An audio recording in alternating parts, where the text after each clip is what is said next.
Ang daming nagko-content sa Diwata Pares Overload ah. Iba na yung kaningningan ni Diwata. Yung nakaraan lang, ang issue, mga gumagata sa kanya.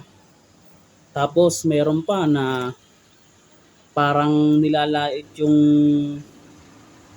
lasa ng pares niya.